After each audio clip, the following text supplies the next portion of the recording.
صدر احترام ذی احتشام السلام علیکم ورحمۃ اللہ وبرکاتہ۔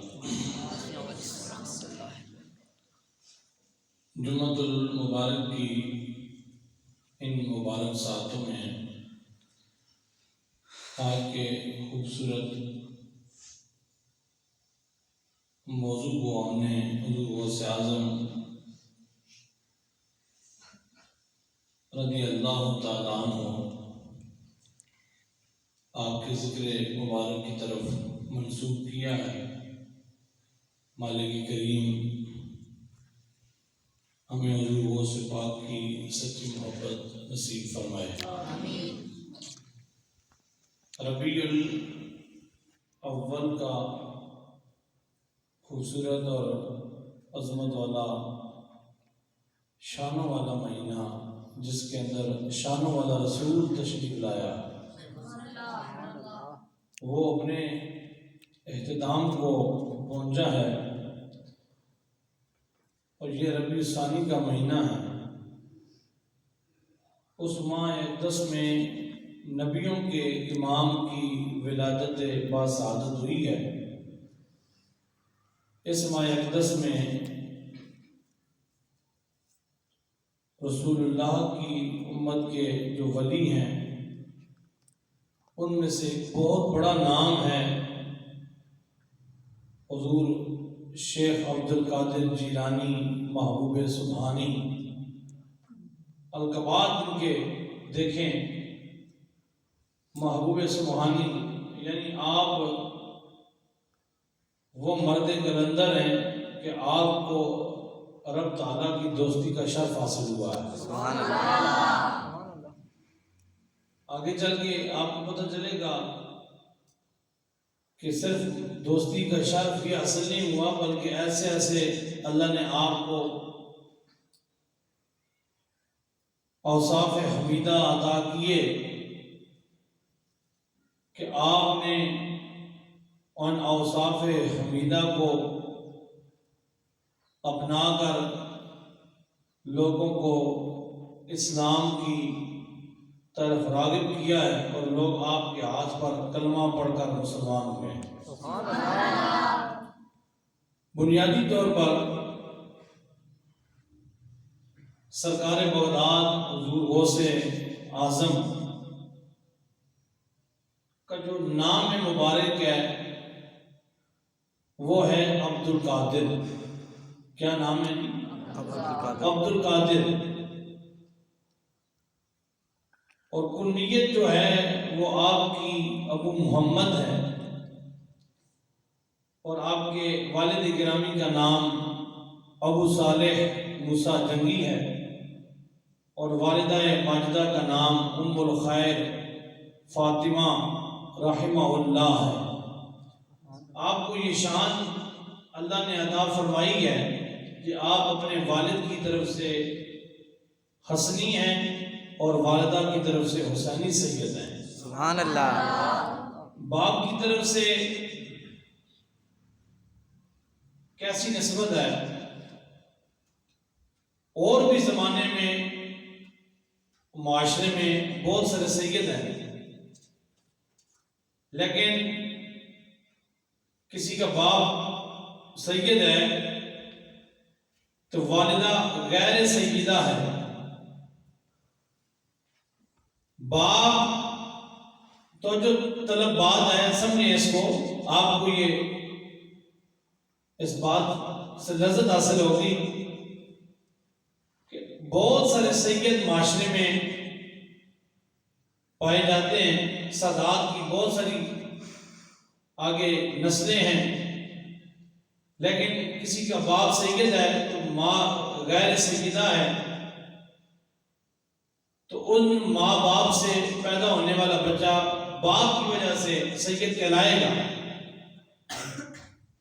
لیکن ادھر کیا معاجرہ ہے، کیا معاملہ ہے کہ حضور غوث اعظم رضی اللہ تعالیٰ عنہ کے والد گرامی کی رگوں میں امام حسن کا خون دوڑ رہا ہے، اور والدہ کی رگوں میں امام حسین کا خون گردش کر رہا ہے۔ سبحان اللہ۔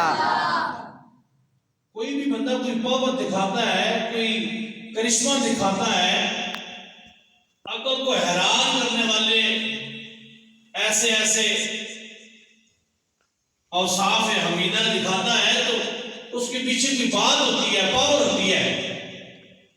حضور غوث اعظم رضی اللہ تعالیٰ عنہ کی بہت سی کراماتیں معاشرے میں آپ نے سنی ہیں کہ آپ کو اللہ نے کیا کیا پاور دی ہے، اور اس کا کوئی انکار بھی نہیں کر سکتا۔ وجہ یہ ہے کہ ہم قرآن کو مانتے ہیں، اور بھی لوگ قرآن کو مانتے ہیں، تو جس طرح قرآن میں بنی اسرائیل کے ولیوں کی طاقت کا ذکر آیا ہے تو ماننا پڑے گا۔ اگر بنی اسرائیل کے ولیوں کی طاقت قرآن میں ہے اور وہ تسلیم کر رہے ہیں تو اس کو تو بدرجہ اولا تسلیم کرنا پڑے گا کہ رسول اللہ کی امت کے ولیوں کو اللہ نے بڑی طاقت عطا فرمائی ہے۔ صرف ولی نہیں ہے، بنی اسرائیل کا عام ولی جس کی رگوں میں حضرت موسیٰ علیہ السلام کا خون نہیں دوڑ رہا، صرف عبادت کی ہے، ریاضت کی ہے، یا اللہ نے اس کے ماں باپ کی وجہ سے اس کے مقدر میں اللہ نے ولایت کا وہ نصیب رکھا ہے، لیکن ادھر معاملہ یہ ہے کہ بندہ ولی بھی ہے اور رگوں میں مصطفیٰ کریم کا خون بھی گردش کر رہا ہے۔ سبحان اللہ۔ تو حضور غوث اعظم رضی اللہ تعالیٰ عنہ کے بہت سے ارقامات ہیں۔ آپ کو شہباز لامکانی بھی کہا جاتا ہے۔ اس کا کیا مطلب ہے؟ اس کا معنی یہ ہے کہ اللہ نے آپ کو یہ پاور دی تھی کہ آپ ہوا کے اندر بھی آپ نے عبادت فرمائی ہے۔ سبحان اللہ۔ ہوا کے اندر دریائے دجلہ کے حوالے سے علماء نے لکھا ہے کہ حضرت غوث اعظم کی ملاقات دریائے دجلہ کے کنارے خضر علیہ السلام سے ہوئی ہے۔ تو حضرت خضر علیہ السلام نے حضور غوث اعظم سے فرمایا کہ میں نے بنی اسرائیل کے ایک ولی کو 40 سال دریائے دجلہ کے کنارے پر روک کے رکھا ہے، میری یہ پاور ہے۔ خضر علیہ السلام بنی اسرائیل کے ولی ہیں۔ آپ نے حضور غوث اعظم سے فرمایا کہ اللہ نے مجھے یہ طاقت دی ہے کہ میں نے 40 سال دریائے دجلہ کے کنارے میں بنی اسرائیل کے ایک ولی کو روک کے رکھا ہے۔ تو حضور غوث اعظم کی رگوں میں خون گردش کر رہا تھا حضور پاک کا، تو آپ نے فرمایا کہ آپ نے بنی اسرائیل کے ولی کو روک کے رکھا ہے، عبد القادر جیلانی کا کبھی سامنا کرنا۔ تو ایک مرتبہ حضور غوث اعظم کی ملاقات دریائے دجلہ کے کنارے حضرت خضر علیہ السلام سے ہوئی، تو حضرت خضر علیہ السلام نے آپ کو راستہ دیا، تو حضور غوث اعظم نے مڑ کے سوال کیا کہ آپ نے فرمایا تھا جب ولیوں کی روحوں کی تربیت ہو رہی تھی تو آپ نے فرمایا تھا کہ میں نے دریائے دجلہ کے کنارے پر روک کے رکھا ہے بنی اسرائیل کے ولی کو، آپ نے مجھے کیوں نہیں روکا؟ تو خضر علیہ السلام کے بنی اسرائیل کے بہت بڑے ولی ہیں، وہ فرمانے لگے وہ بنی اسرائیل کا ولی تھا، آپ رسول اللہ کی امت کے ولی ہیں۔ سبحان اللہ۔ اور اللہ نے آپ کو یہ شرف بخشا ہے کہ آپ حضور پاک کی آل میں سے ہیں، تو میں آپ کا راستہ نہیں روک سکتا۔ تو شہباز لامکانی، محبوب سبحانی، قطب ربانی، الحسنی والحسینی، المعروف یارن والی سرکار کے نام سے آپ منسوب ہیں، اور آپ نے ایسے ایسے کرشمے کیے، ایسے ایسے آپ نے اسلام کے اندر باتیں اور ایسے ایسے اوصاف حمیدہ سے آپ نے لوگوں کو اسلام کے قریب کیا۔ آپ کے وہ عادات دیکھ کر لوگ صرف اسلام کے قریب ہی نہیں آئے، اللہ نے دولت اسلام بھی عطا فرمائی، حضور غوث اعظم کے صدقے ولایت بھی عطا فرمائی۔ سبحان اللہ۔ تو حضور غوث اعظم مادر ذات اللہ کے ولی ہیں۔ آپ ماں کے پیٹ میں تھے تو میرے رب نے آپ کو ولایت کا اعلیٰ مقام عطا فرمایا۔ کوئی ولی دنیا میں آ کے بنتا ہے عبادت کے ذریعے، ریاضت کے ذریعے، راتوں کو اٹھ کے سجدے کرنے کے بعد، لیکن ادھر یہ شان ہے ابھی ماں کے پیٹ میں تھے، اللہ نے مہر لگا دی، آنے والا کوئی عام نہیں ہے، میرا عبد القادر ہے، ایسے ہم خود دنیا میں بھیج رہے ہیں۔ سبحان اللہ۔ اور آگے بڑی کمال کی بات ہے کہ حضور غوث اعظم رضی اللہ تعالیٰ عنہ آپ کو گٹی دینے والے مصطفیٰ کریم ہیں، اور بعض روایات میں کہ حضرت علی حضور پاک کی اجازت سے آئے، حضرت علی نے حضور غوث اعظم کو گٹی دی، اور آپ نے فرمایا، اسی لیے جو لوگ آپ کہتے ہیں کہ حضور غوث اعظم کا بڑا مقام ہے ولیوں میں، تو حضرت علی نے فرمایا کہ نبوت کا سارا فیض اللہ نے مصطفیٰ کریم کے لحاف کے ذریعے مجھے عطا فرمایا، اور اب مجھے حضور نے حکم دیا میں لحاف کے ذریعے سارا فیض ولایت کی صورت میں آپ کو عطا فرما رہا ہوں۔ سبحان اللہ۔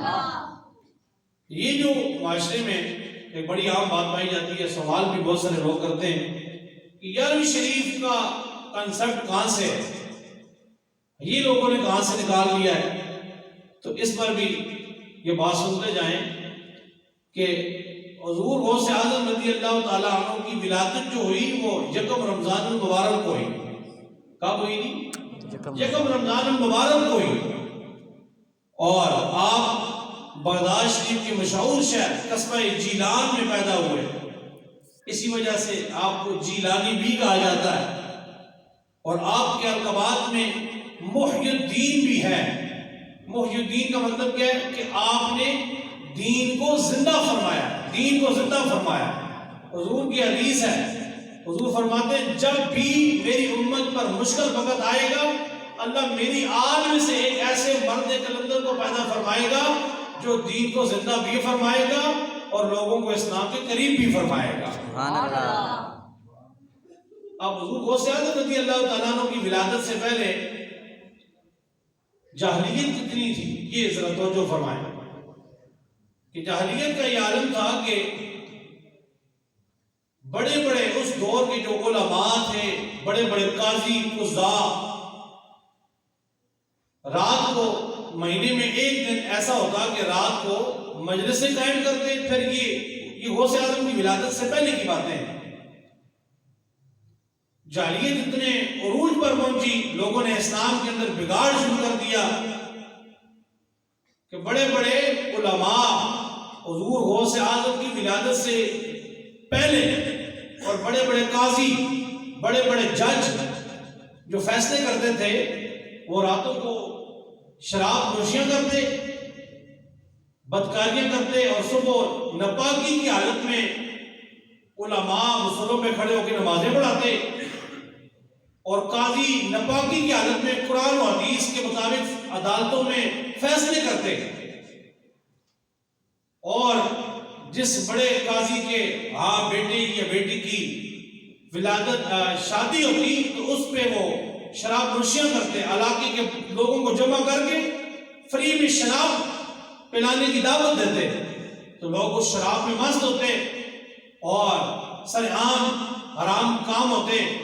جب یہ بگڑ رہا تھا سارا نظام اسلام کا، تو اس وقت اللہ نے حضور غوث اعظم کو ماں کے پیٹ میں ولایت دے کر اور زمانے میں ولی بنا کر بھیج کر اعلان فرما دیا ہے